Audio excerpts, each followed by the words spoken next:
Yeah, and we've been getting some of those pictures throughout the evening.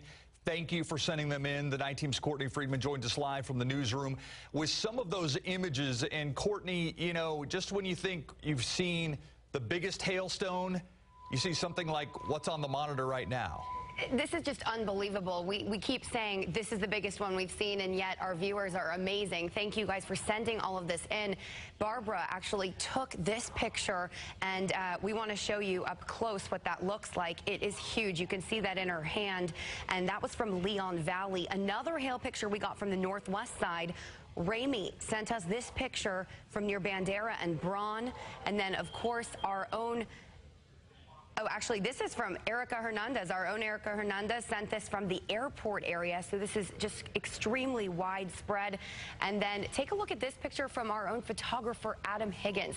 This is the one that blew my mind, guys. Some massive, massive chunks of ice. And that's why I'm not surprised. We've been hearing about windows breaking, even here in our own KSAT parking lot. We want to show you some video also. Take a listen. You can just hear it roaring.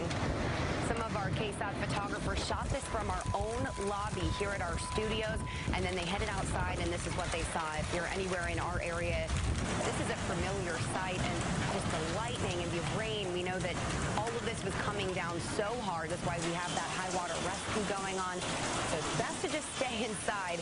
I know that we were actually out in our live truck about 30 minutes ago coming into the studios from a story we were shooting, and we had to stop and take cover in our live truck because we thought that our windows were going to be punched out by that hail. So if you want to send us pictures from where you are, just download the KSAT Connect app, shoot your video or pictures, but please, please, please be careful when you're getting those weather shots. Do not put yourself in danger.